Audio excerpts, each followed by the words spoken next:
जय हिंद, वंदे मातरम। दोस्तों, मैं प्रस्तुत हूँ आज फिर आपके सामने शिव वर्मा द्वारा रचित मौत के इंतजार में पुस्तक की दूसरी कहानी मैं चोर नहीं था लेकर के। पहली कहानी जिसने नहीं सुनी हो तो उसका लिंक हमारे डिस्क्रिप्शन में नीचे दिया गया है। आप पहली कहानी वहाँ से सुन सकते हैं और दूसरी कहानी मैं आपको सुना रहा हूँ, मैं चोर नहीं था। उसका असली नाम तो कुछ और था, लेकिन उसके दोस्त हमजोली उसे टॉमी कहकर ही पुकारते थे। आगे चलकर दोस्तों द्वारा दिए गए उस नाम ने उसके असली नाम को ऐसे दबा दिया जैसे किसी नामी कवि का उपनाम उसके असली नाम को दबा देता है। अपने समय में छोटी लाइन के ड्राइवरों में टॉमी सबसे होशियार और चुस्त ड्राइवर था। रेलवे क्लब में वह एक अच्छा खिलाड़ी और एक अच्छा मुक्केबाज था और आंगल भारतीय समाज में किन्हीं खास अवसरों पर जब वह किसी लड़की को लेकर नाचना शुरू करता तो देखने वालों की निगाहों में ईर्ष्या जाग उठती। दोस्तों के लिए खुश मिजाज और हंसमुख टॉमी की जेब हमेशा खुली रहती थी। किसी ने मांगा नहीं कि उसने जेब खाली कर दी। उसका कहना था कि वह दोस्ती ही क्या जो पैसे का मुंह देखकर बिगड़ जाए। मालगाड़ी चलाता तो ऐसे मानो डाक का मुकाबला कर रहा हो। जब पुराने तजुर्बेकार ड्राइवर उसे कम रफ्तार से चलने की नसीहत देते तो वह कह देता, यह छकड़े वाली रफ्तार मुझे अच्छी नहीं लगती उस्ताद। दोस्तों के मना करने पर कहता, तूफान की चाल का मजा भैंसा गाड़ी हाँकने वाले भला क्या समझेंगे। और फिर यह कहकर उनकी बात अनसुनी कर देता कि जब जिंदगी खुद एक तूफान है तो उसे तूफान की रफ्तार से चलने से क्यों रोका जाए। और फिर वह समय भी आया जब टॉमी की जिंदगी में सचमुच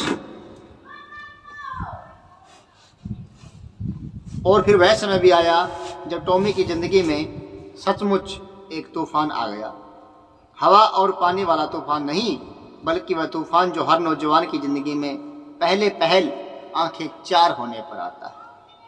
जो अपनी ही बिरादरी की जेनी नाम की एक खूबसूरत लड़की से उसे प्यार हो गया तो उसकी सारी दुनिया सिमट कर जेनी तक ही रह गई। इसके बाद कुछ दिन वह खोया खोया सा रहा।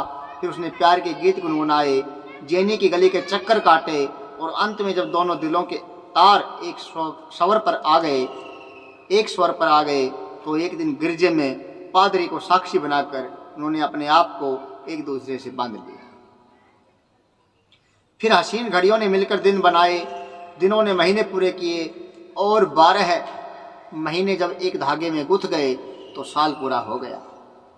और जब जेनी ने बचकाने मोजे और स्वेटर बुनने शुरू कर दिए तो टॉमी की खुशी का और छोर न रहा। नई जिंदगी और मासूम किलकारियों के आकर्षक सपनों में वह डूबने उतराने लगा। उसकी प्यार की जिंदगी और भी आकर्षक बन गई। लेकिन जैसे जैसे जेनी के महीने पूरे होने लगे वैसे वैसे उसकी तबीयत गिरी सी रहने लगी और कुछ ही दिनों में उसने चारपाई पकड़ ली। टॉमी ने जेनी के इलाज पर जी खोलकर पैसा खर्च किया, लेकिन उसके अंदर की नई जिंदगी जन्म लेने से पहले ही समाप्त हो गई और फिर जेनी भी तेज रफ्तार से उसी रास्ते पर भाग चली। उस दिन जेनी की हालत बहुत खराब थी। अब कहानी शुरू होती है जो आपको सुनाना हम चाहते हैं कि एक रोज की घटना। क्या वो दिन थे जब टॉमी अपना सब कुछ अपने दोस्ती के ऊपर वारने को तैयार रहता था, अपने दोस्तों खिलाता पिलाता था दिल खोल करके। आज उसकी ज़िंदगी में बुरा समय आ गया है। उसकी पत्नी जेनी बीमार है और अंतिम मृत्युशैया पर लेटी हुई है। उसे सख्त ज़रूरत है दोस्तों की, लेकिन उसके दोस्त उसको किस तरह धोखा देते हैं और वह मजबूरी में किस तरह फंसता है और न चाहते हुए भी, एक अच्छे से अच्छा इंसान होते हुए भी, एक भला इंसान होते हुए भी किस तरह से टॉमी जेल पहुंचता है, फांसी के फंदे तक पहुंच जाता है, ये आपको अब सुनाई देगा। उस दिन जेनी की हालत बहुत खराब थी और टॉमी के पास डॉक्टर को देने के लिए एक पैसा भी न रह गया था। उसके दोस्तों ने जिनकी सहायता करने में उसने कभी हाथ नहीं रोका था, अब उससे आंखें चुरानी शुरू कर दी कि कहीं टॉमी पैसा न मांग बैठे। लेकिन टॉमी ने अभी हिम्मत नहीं हारी थी। जेनी के बहुत मना करने पर भी यह कहकर कि मैं डॉक्टर को लेकर अभी आता हूँ, वह घर से बाहर हो गया।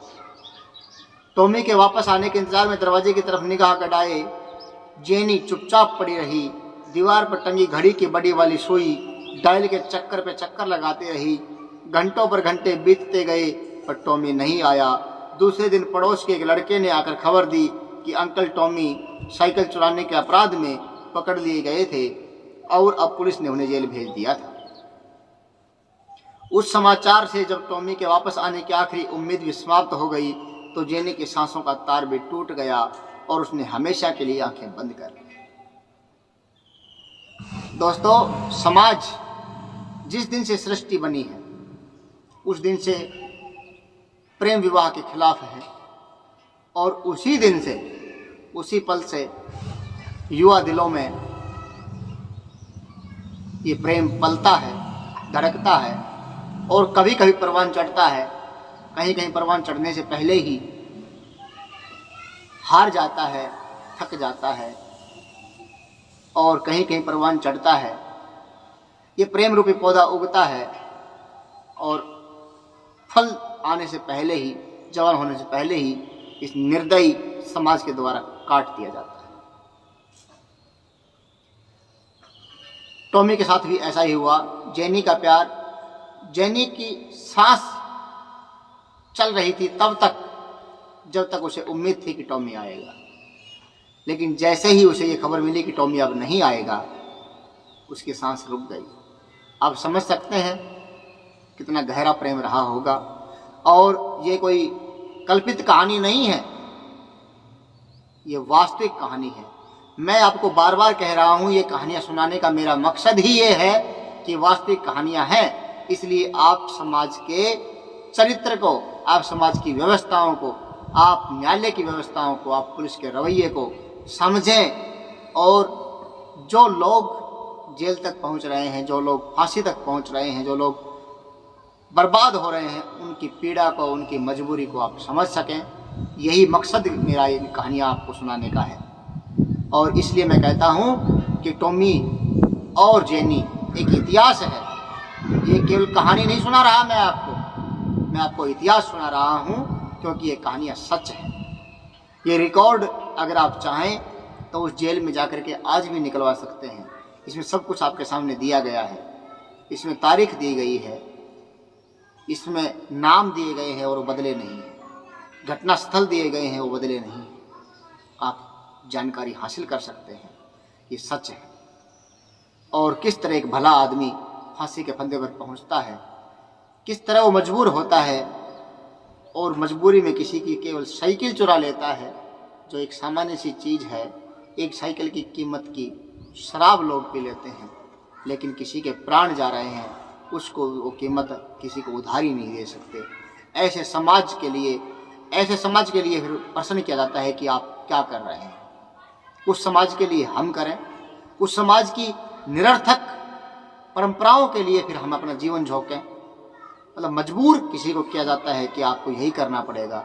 अगर लीक से थोड़ा सा भी हटके कोई कुछ करना चाहता है तो उसे वो यातनाएं दी जाती हैं जो बड़े से बड़े अपराधी को शायद ना दी जाती हों, जो पशुओं तलक को ना दी जाती। तो आगे पेश है आपके सामने यही कहानी। टॉमी के वापस आने के इंतजार में दरवाजे की तरफ निगाह गड़ाए जेनी चुपचाप पड़ी रही। दीवार पर टंगी घड़ी की बड़ी वाली सुई डायल के चक्कर पे चक्कर लगाती रही। घंटों पर घंटे बीतते गए पर टॉमी नहीं आया। दूसरे दिन पड़ोस के एक लड़के ने आकर खबर दी कि अंकल टॉमी साइकिल चुराने के अपराध में पकड़ लिए गए थे और अब पुलिस ने उन्हें जेल भेज दिया है। उस समाचार से जब टॉमी के वापस आने की आखिरी उम्मीद भी समाप्त हो गई तो जेनी की सांसों का तार भी टूट गया और उसने हमेशा के लिए आंखें बंद कर ली। और जब टॉमी नैनी की गोरा बैरक में अपनी 17वीं सजा काट रहा था, अब उसकी सजा कौन सी हो गई? 17वीं सजा हो गई है। लेकिन एक हैरतअंगेज जानकारी आप इस कहानी में अभी आपके सामने पेश करेंगे हम, और आप सुनेंगे कि वो अपराधी कैसे हुआ, 17वीं सजा वो क्यों काट रहा था। 17वीं सजा काट रहा था। चोरी के अपराध में जब वह पहले जेल आया था तो वह 23 साल का खूबसूरत नौजवान था, और तब से उसने जेल आने का जो क्रम शुरू किया तो नैनी जेल की गोरा बैरक में ऐसा रहता कि उसे ही घर बना लिया। पुलिस ने अपने रजिस्टरों में उसे पेशेवर चोर लिख लिया था, और जेल की जुबान में वह एक दोबारा कैदी था, यानी ऐसा कैदी जो जाता है और फिर वापस आ जाता है। टॉमी के वापस आ जाने के बारे में जेल अधिकारियों को इतना विश्वास हो गया था कि उसके छूट जाने के बाद भी गोरा बैरक की उसकी कोठरी को वे लोग यह कहकर खाली छोड़ रखते थे कि टॉमी तो आता ही होगा। टॉमी 10 दिन से अधिक कभी जेल से बाहर रहा ही नहीं, और साइकिल से कीमती चीज पर कभी हाथ नहीं डाला। साइकिल से ज्यादा कीमती चीज पर कभी हाथ नहीं डाला। पहली सजा काटकर जब वह बाहर गया, अब सुनिए आप, पहली सजा काटकर जब वह बाहर गया तो जेनी के अभाव में उसे वहां सब कुछ सूना सूना सा लगा, जैसे हर चीज मातम मना रही हो। 1-2 बार उसके जी में आया कि शहर के तमाम दवाखानों में आग लगा दे और दोस्तों को मार डाले। फिर उसे स्वयं अपनी ही हालत पर तरस आया, और फिर वह कई दिनों तक आवारा की तरह मारा मारा फिरता रहा। तभी उसे जेल की अपनी कोठरी याद आई, और उसका मन वहां पहुंचने के लिए आतुर हो उठा। वह सिविल लाइंस के एक बंगले में दिन के समय घुसा और ड्राइंग रूम की घड़ी उठाकर तब तक खड़ा रहा जब तक उस पर किसी की निगाह न पड़ गई। फिर वह घड़ी लेकर धीमे कदमों से बाहर सड़क पर आ गया। देखने वालों के शोर मचाने और पीछा करने पर भी वह उसी इत्मीनान से चलता रहा, न भागा न बचने की कोशिश की, और इस प्रकार 10 दिन के बाद ही वह दोबारा सजा लेकर जेल पहुंच गया। उसके बाद जब भी वह जेल से छूटा तो उसने उसी प्रकार दूसरों को दिखाकर चोरी की, पकड़ा गया, कुछ मार खाई, सजा ली और जेल आ गया।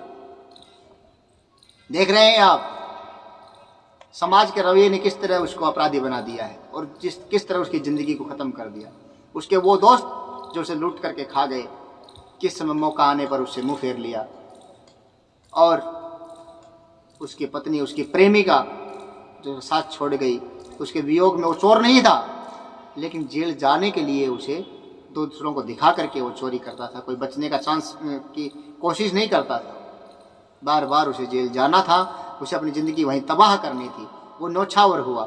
मैं अपने शब्दों में कहता हूँ कि टॉमी कोई कैदी नहीं था, टॉमी कोई वैसे अपनी मृत्यु प्राप्त होने वाला सामान्य इंसान नहीं था। मैं समझता हूँ टॉमी अपनी प्रेमिका के लिए, अपने प्रेम के ऊपर कुर्बान होने वाला एक बलिदानी टॉमी था। ये मेरे शब्द। अदालत के सामने भी उसके बंधे टके जवाब थे। अदालत के सामने उसके बंधे टके जवाब थे। तुमने अमुक व्यक्ति के मकान में चोरी की? टॉमी कहता जी। यह माल तुम्हारे पास से बरामद हुआ था? जी।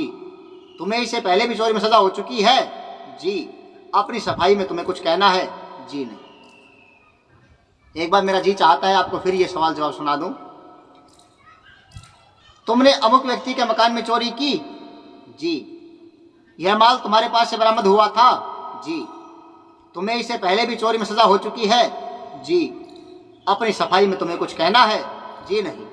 इसी प्रकार के जी और जी नहीं के संक्षिप्त जवाबों के सहारे वह बार बार सजा लेता और जेल चला जाता। गोरा बैरक के गोरे और अध गोरे कैदी टॉमी को बड़ी नीची निगाह से देखते और उसे दूर दूर रहने की कोशिश करते, जैसे वह कोई कौवा था जो हंसों के न चाहने पर भी बार बार बसेरे के लिए उन्हीं के बीच आ धमकता था। टॉमी के प्रति उनकी नफरत का कारण यह नहीं था कि वह चोरी करता था। उनमें से कई आंग्ल भारतीय चोरी के अपराध में सजा भुगत रहे थे। ऐसी चोरियां जिनके सामने टॉमी की चोरियां कुछ भी न थी, और यह भी नहीं था कि टॉमी कोई काला आदमी हो। जिंदगी के तीसरे पहर में 60 साल का हो जाने के बाद भी उसकी शकल, सूरत और चेहरे की काट छांट किसी भी आंग्ल भारतीय को मात दे सकती थी। बांका नौजवान 23 वर्ष की उम्र से लेकर के 60 वर्ष तक जेल में अपनी जिंदगी गुजार रहा है। अपराध केवल उसने समाज को अपना समझा, दोस्तों को अपना समझा और अपने प्रेम को सच्चा समझा और उसके लिए ही अपनी जिंदगी कुर्बान कर दी। यह उसका अपराध। टॉमी के प्रति उनकी नफरत का कारण उसकी कुछ ऐसी आदतें थी, रहन सहन के कुछ ऐसे तरीके थे जिन्हें वे लोग अंग्रेजियत के नाम पर कलंक या धब्बा मानते। उन दिनों चोरी में सजा पाने वाले कैदियों के साथ जेल में साधारण कैदी जैसा व्यवहार किया जाता था। टॉमी को भी हर बार सी क्लास ही मिला। लेकिन चोर हुआ तो क्या हुआ? था तो वह सफेद चमड़ी वाला ही, एक अंग्रेज माँ और अंग्ल भारतीय बाप की औलाद। अपने उस सफेद रंग की बदौलत साधारण श्रेणी में रहकर भी वह अंग्रेजी खाने और मेज कुर्सी का हकदार था। उसे साधारण कैदियों वाली झलरा रोटी और दाल की जगह डबल रोटी, दूध, चाय, गोश्त आदि मिल जाता था। टॉमी को गोरा होने के नाते जेल से जो भी विशेष राशन मिलता उसमें से चाय की पत्तियां छोड़कर बाकी सारा सामान वह जेल के भाव दूसरे कैदियों के हाथ रोज नगद दाम पर बेच दिया करता था। राशन बेचकर वह जो कुछ कमाता, एक आना दोपहर और एक आना शाम देकर लंगर के कैदी नंबरदार से सी क्लास की 2 रोटियां और 1 तसला दाल खरीदता। दाल को वह वहीं लंगर के सामने उकड़ू बैठकर पी जाता और रोटियों को एक साथ लपेटकर हाथ में पकड़ लेता और फिर सारे अहाते में घूम घूम कर उन सूखी रोटियों को काट काट कर ऐसे स्वाद से खाता जैसे मेवा चबा रहा हो। इस प्रकार खाने पर 2 आने रोज खर्च करने के बाद उसके पास जो कुछ बच जाता उसे गांजे और चरस में खर्च कर देता। वह पानी नहीं पीता था। उसका एक बड़ा सा डालडे का टीन था जिसमें गोरों के लंगर में उसकी चाय बराबर खोलती रहती थी। जब भी उसे प्यास लगती या चाय की हाजत होती तो वह लंगर में जाकर उसी काढ़े से अपना मग भर लाता और फिर कभी घूम घूम कर, कभी किसी दरख्त की जड़ पर उकड़ू बैठकर, कभी किसी कमरे में जमीन पर दीवार के सहारे बैठकर बातें करते करते वह बगैर दूध और चीनी की उस चाय की ऐसे चाव से चुस्कियां भरता मानो अमृत पी रहा। और वह मग तो एक प्रकार का उसका ट्रेडमार्क था। ये कहानी सुनकर के पता नहीं आपको कैसे कैसे विचार आ रहे होंगे, लेकिन मुझे तो 2 लाइनें उदय भानुहंस जी की याद आ रही हैं कि मधु अमृत का मधु स्वाद, विष पीने वाले क्या जाने, और मरने में जो आनंद भरा वो जीने वाले क्या जाने। और वह मग तो एक प्रकार का उसका ट्रेडमार्क था। प्रातः बिस्तर से उठने के साथ ही वह उसे हाथ में ले लेता और फिर रात में सोने के समय ही छोड़ता। उसकी बाहर की सफेद पॉलिश कई जगहों से उखड़ गई थी और अंदर का हिस्सा चाय के रंग की परतें चढ़ने से एकदम काला हो गया था। जेल के अधिकारी जिस प्रकार उसकी कोठरी किसी और को नहीं देते थे, उसी प्रकार उस मग को भी कोठरी में उसी के लिए छोड़ देते थे। अगर कभी कोई उसे नया मग देने की कोशिश करता तो टॉमी यह कहकर इनकार कर देता कि यह मेरी जेल की जिंदगी का वफादार साथी है। मैंने इसे हजारों बार होठों से लगाया है और इसने हजारों बार मेरे होठों को गर्म किया है। जब यह नया था तो इसकी चमक देखकर लोगों के हाथ अपने आप इसकी तरफ बढ़ जाते थे। उस समय अगर ये चाहता तो दस्तरखानों पर बैठ सकता था, फूलदार मेजपोशों से ढकी मेजों की खूबसूरती बढ़ा सकता था। जब मैंने इसे पहले पसंद किया था तो इसके दूसरे चाहने वाले मेरे खिलाफ काफी भुनभुनाए थे। सुनिएगा आप मग के प्रति भी उसके कैसे विचार हैं। ऐसा व्यक्ति कैद में जेल काट रहा है।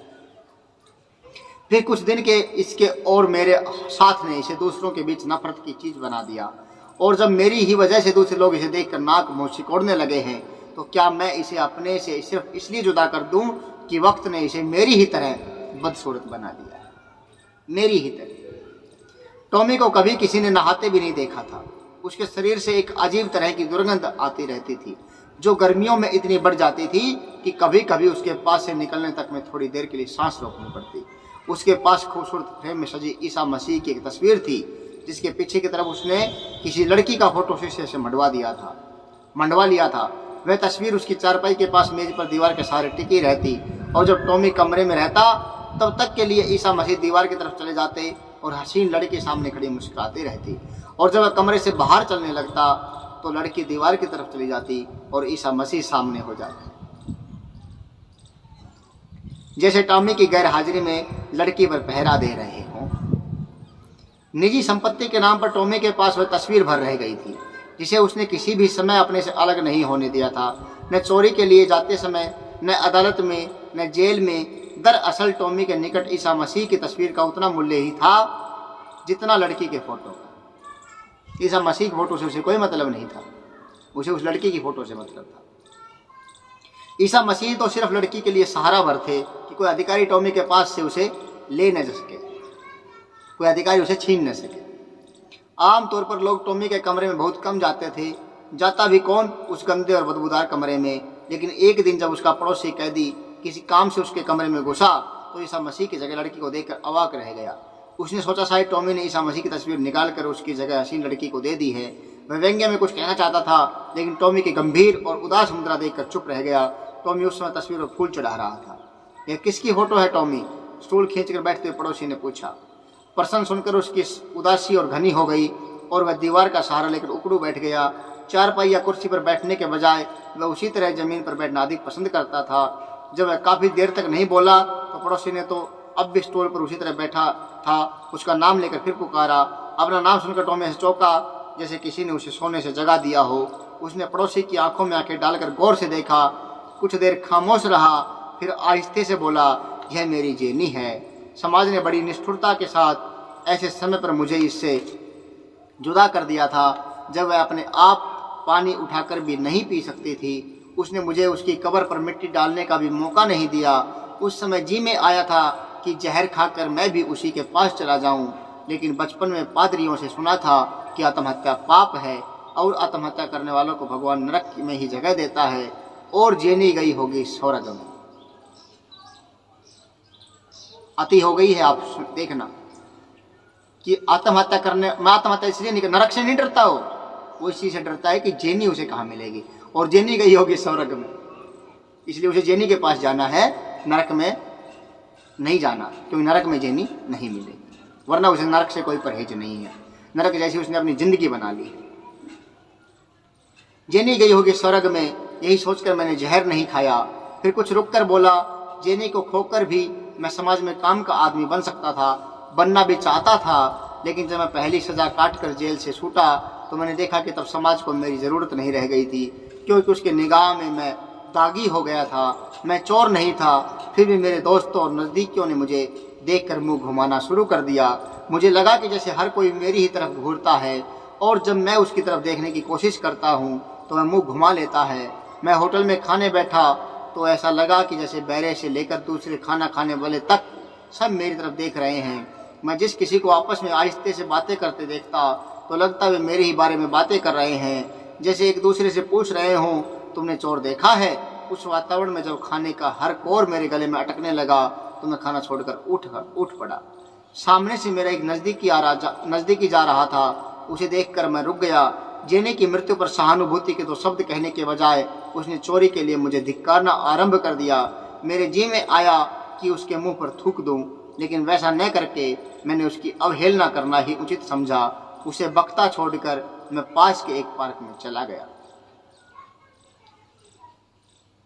अगर आपके दिमाग में ये विचार आ रहा है कि ये पुस्तक उन कैदियों की है जब देश गुलाम था और अंग्रेज अत्याचार करते थे, तो ये गलत विचार है आपका।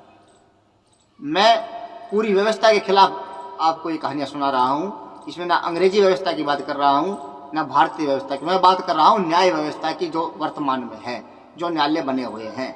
अभी पीछे रीट का पेपर हुआ, राजस्थान सरकार ने करवाया, गहलोत सरकार ने, तो वहाँ आपने वीडियो देखी होगी। सिक्कर के अंदर एक कॉलेज में 2 बच्चियाँ, 2 हमारी बहनें सिर्फ 5 मिनट लेट पहुंची और गेट बंद हो चुका था। बुरी तरह से वो आध घंटे तक लगभग रोती रही, लेकिन किसी ने दरवाज़ा नहीं खोला। आप समझ सकते हैं मेरा यहाँ पर एक सवाल ये है व्यवस्था से कि अगर मेरा पेपर है, मुझे परीक्षा देनी है और मुझे उस परीक्षा के लिए 3 घंटे आपने दिए हैं और मैं वहाँ 1 घंटे लेट आ रहा हूँ, तो टाइम तो मेरा खत्म हो रहा है, मेरा खराब हो रहा है, समय मेरा नष्ट हुआ है, आपका थोड़े ही।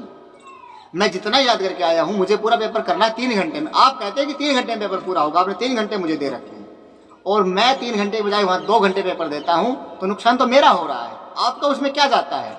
मैं किसी कारण से भी मैं वहाँ लेट हो गया और कोई कम से कम इतना रोए कि कोई अपने सगे की मृत्यु पर भी ना रोए। उस समय तो शायद इंसानियत भी कोई चीज़ होती हो। लेकिन मैंने पिछली कहानी में भी आपको बताया था कि कानून इंसानियत को नहीं मानता। वहाँ पर भी वहाँ कैदी कह रहा था कि मैं जेल से बाहर नहीं जाना चाहता, लेकिन ज़बरदस्ती जेल अधिकारियों ने उसको जेल से बाहर धक्के दे करके निकाल दिया। और वो बेचारा अस्पताल पहुंच गया, मर गया, लेकिन किसी ने तरस नहीं खाया। 2 वक्त की रोटी उसको जेल के अंदर नहीं दे सके, जिसको बेगुनाह को पकड़ के लाए थे। ये दूसरी कहानी भी बेगुनाह की है और वो पहली कहानी भी बेगुनाह की है। बेगुनाह इंसान को जेल में रखा, नाजायज तरीके से जेल में रखा, लेकिन उसकी इच्छा से उसको जायज तरीके से भी 2 दिन के लिए भी हमारा कानून रोटी देकर भी उसको वहां रख नहीं सकता। उसे काम भी करवा सकता है, वो वहां पर फ्री में रोटी नहीं देता, कहते उसे काम लिया जाता है, काम लेकर के उसे रोटी भी नहीं दे सकता, वो वहां रहने भी नहीं दे सकते वो लोग। इतना निष्ठुरता, इतनी मतलब दानवता समाज में व्याप्त है। मैं धिक्कारता हूं बार बार उन अध्यापकों को, उस समाज को, उस व्यवस्था को, वहां जो उपस्थित पुलिसकर्मी थे उन सबको मैं बार बार धिक्कारता हूं। आप सब सुनेंगे, मेरी वीडियो जहां तक भी पहुंचाएं, उन लोगों तक पहुंचे, मैं उनके मुंह पर थूकता हूं, उसके इस कर्म पर थूकता हूं कि वो बच्चियां बाहर रोती रही, और इस व्यवस्था को मैं बदल देना चाहता हूं। आप सभी साथ दें, मैं समझता हूं ये व्यवस्था बदल जानी चाहिए। मैं बार बार कह रहा हूं, आप में से भी जो श्रोता सुन रहे हैं और जो भी समाज के साथ खड़े हो, जो भी इस व्यवस्था के साथ खड़े हो, जो सरकार के साथ खड़े हो, उस अध्यापकों के साथ खड़े हो कि जो उनको 5 मिनट लेट होने के बाद भी अंदर न घुसा सके, ऐसा अगर कोई नियम है उसके साथ अगर आप लोग खड़े हैं तो मेरे से खुली बहस कर सकते हैं। मेरा मोबाइल नंबर इसमें दिया गया है और आप कमेंट बॉक्स में कमेंट कर सकते हैं कि जब मेरा वक्त है, 3 घंटे आपने मुझे दिए हैं और मैं उसमें घंटे भर लेट हूँ, 5 मिनट की बात छोड़ दीजिए आप, मैं उसमें घंटे भर लेट हूँ, तो घंटा मेरा खराब हुआ है कि आपका? मुझे इस बात का जवाब दें, आप में से जो भी देना चाहें, कि घंटा जब मेरा खराब हुआ है, 1 घंटे का समय मेरा नष्ट हो रहा है, तो पेपर पूरा मेरा नहीं होगा, फेल मैं होऊंगा, आपका उसमें क्या जा रहा है? मैं बार बार धिक्कारता हूं, ऐसी व्यवस्था नहीं होनी चाहिए। इंसानियत पहले, बाकी सब बाद में। किसी मजबूरी बस, कोई वो वहीं की वहीं नहीं थे, उस विद्यालय में ही नहीं थी वो लड़कियां, वो बच्चियां वहीं पर नहीं थी कि वो उठ करके नहीं आई, सो रही थी, कि वो टीवी देख रही थी, कि वो गेम खेल रही थी, कि उन्होंने आपके बुलाने के बाद घंटी लगने के बाद वो खड़ी नहीं हुई है, लापरवाह है, ऐसा कुछ नहीं है।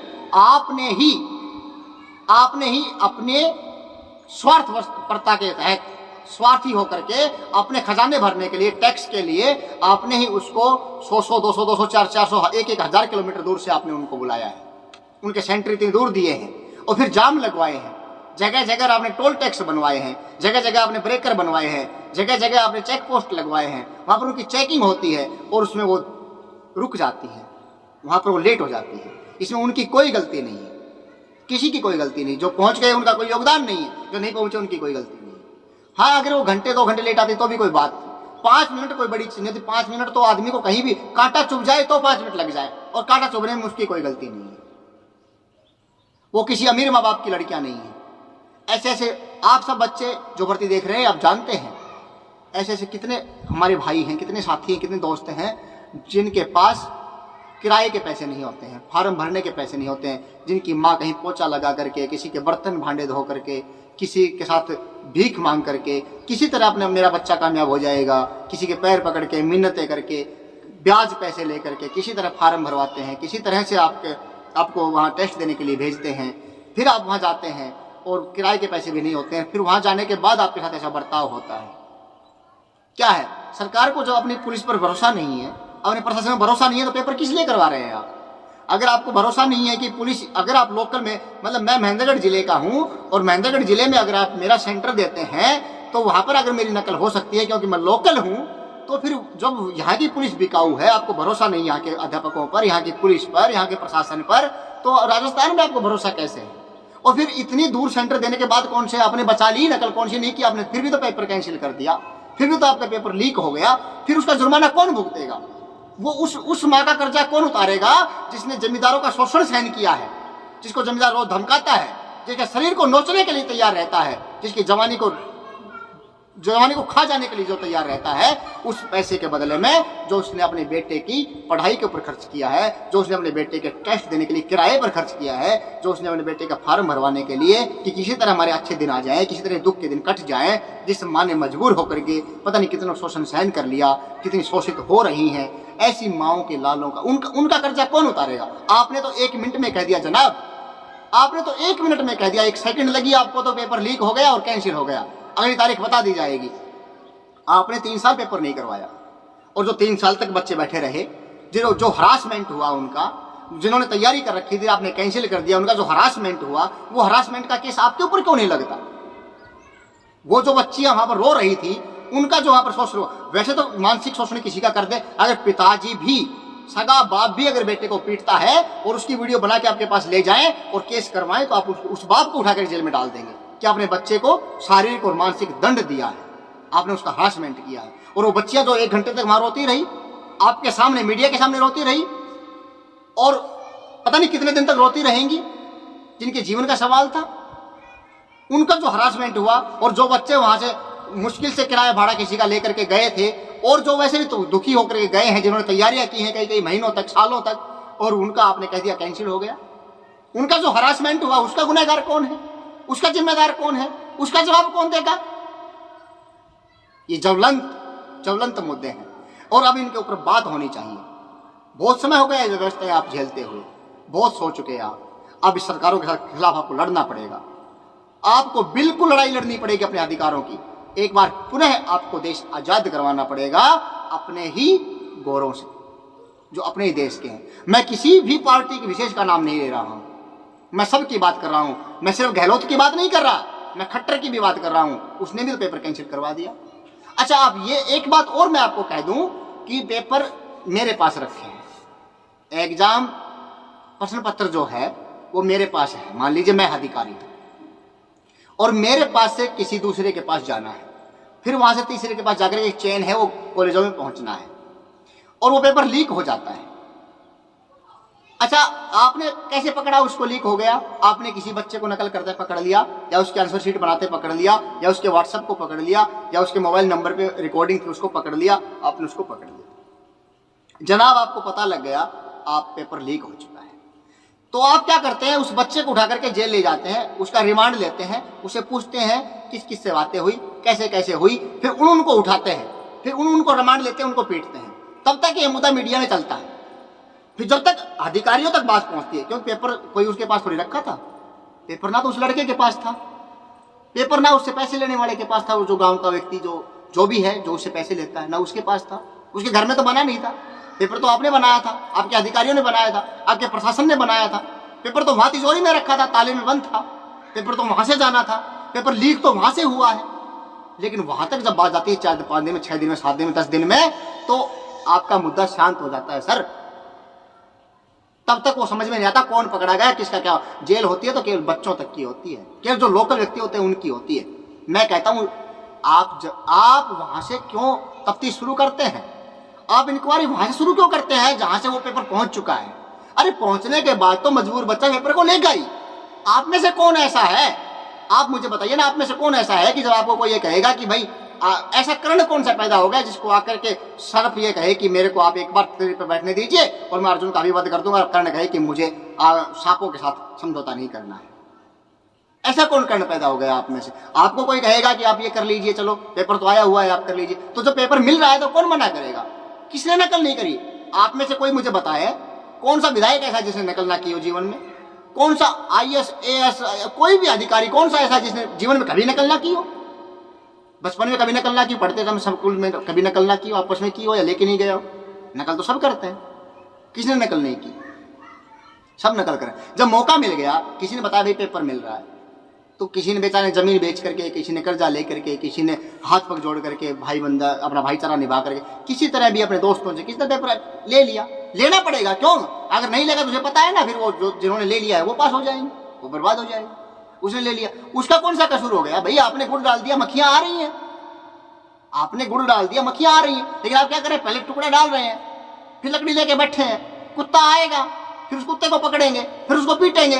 कुत्ते का क्या कसूर था? आप अपनी रोटी के टुकड़े को, अपनी रोटियों को, अपने गुड़ को उठा करके अंदर रखिए ना, फिर कुत्ता आए जाए। ये अधिकार आपको किसने दे दिया कि आप कुत्तों को मारते रहें और अपना गुड़ अंदर बाहर रख दें? आप मक्खियों को मारते रहे, चींटियों को मारते रहे, लेकिन गुड़ बाहर रहेगा आपका। ये कहाँ का नियम है? अपना बचाव आप खुद करिए ना, सवारी अपने सामान की खुद जिम्मेदार है, सवारी अपने सामान खुद जिम्मेदार है। आपने तो लिखवा रखा बसों में, वहां तो सवारी जिम्मेदार है, और आपके पेपर लीक होते तो जिम्मेदार हम हैं, आप नहीं है। ये सजा, ये इंक्वायरी मैं समझता हूं, ये मेरे विचार हैं, मैंने किसी सुने नहीं। ये इंक्वायरी आपको उस अधिकारी से, जैसे पेपर लीक हो, आपको सीधे किसी दूसरे अधिकारी को उठाना चाहिए जिसके पास आपने पेपर रखे थे। मेरे पास रखे थे, मुझे उठाना चाहिए आप, और उसका रिमांड देना चाहिए कि आपने पेपर कब दिए थे, किसको दिए थे। जब वो जिसका नाम ले फिर उसको उठाना चाहिए, फिर उसका रिमांड होना चाहिए।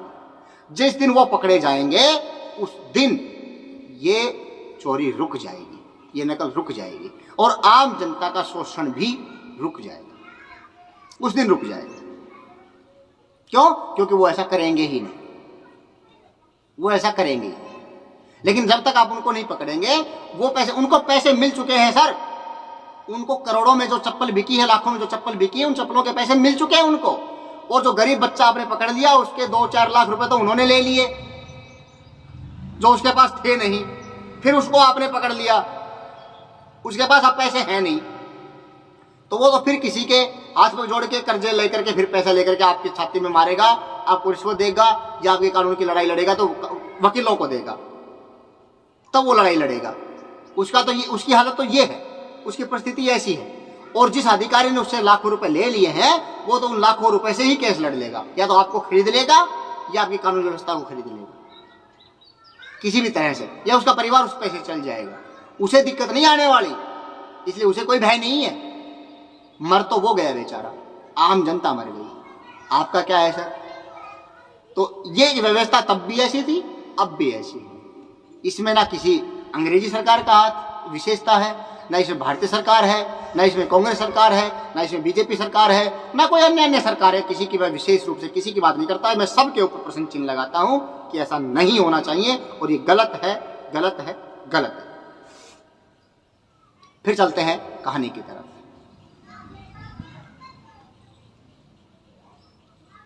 एक दूसरे से पूछ रहे हो तुमने चोर देखा है? उस वातावरण में जब खाने का हर कौर मेरे गले में अटकने लगा तो मैं खाना छोड़कर उठ पड़ा। सामने से मेरा एक नजदीकी जा रहा था, उसे देखकर मैं रुक गया। जेनी की मृत्यु पर सहानुभूति के 2 शब्द कहने के बजाय उसने चोरी के लिए मुझे धिक्कारना आरंभ कर दिया। मेरे जी में आया कि उसके मुंह पर थूक दूं, लेकिन वैसा न करके मैंने उसकी अवहेलना करना ही उचित समझा। उसे बख्ता छोड़कर मैं पास के एक पार्क में चला गया। पार्क में कुछ देर चुपचाप बैठे रहने के बाद दोस्तों और नजदीकियों के घूमते चेहरे फिर मुझे घूरने लगे। मुझे लगा कि जैसे पार्क के हर दरख्त और हर झाड़ी की आड़ लेकर लोग मुझे ही घूर रहे हों। हर दरख्त का हर पत्ता हवा के हर झोंके के साथ फुसफुसा कर कह रहा है, वह देखो चोर। मैं पार्क से उठकर अपने कमरे में चला आया, वही कमरा जिसमें मैंने जेनी को असहाय अवस्था में यह कहकर छोड़ा था कि मैं अभी आता हूँ। लेकिन उस दिन मेरा वह कमरा भी समाज के ठेकेदारों की घूरती हुई निगाहों से पनाह न दे सका। जब मैंने मेज की दराज से जेनी का यह फोटो निकाला, जेनी मुझे देखते ही हंसती, ठीक वैसे ही जैसे आज हंस रही है। उस दिन जेनी को सामने बिठाकर मैं बहुत रोया था। मैं चोर नहीं हूँ जेनी, उसके गालों पर गाल रखकर मैंने कहा था, और जेनी ने ऐसे ही हंसते हंसते कहा था, कौन कहता है तुम चोर हो? फिर मेरी यह जेल की कोठरी मुझे अपनी तरफ बुलाती सी जान पड़ी और मैं जेनी को लेकर फिर यहाँ आ गया। तब से मैंने इसी कोठरी को अपना घर बना लिया। मैं जितनी बार यहाँ आया हूँ उतनी बार इस कोठरी ने मेरे समाज बहिष्कृत और गंदे तथा बदबूदार शरीर को अपनी गोद में ठीक उसी प्रकार आश्रय दिया है जैसे माँ कीचड़ में सने अपने बेटे को निसंकोच आंचल में छिपा लेती है। ईसा मसीह कहते हैं तुम गुनहगार नहीं हो।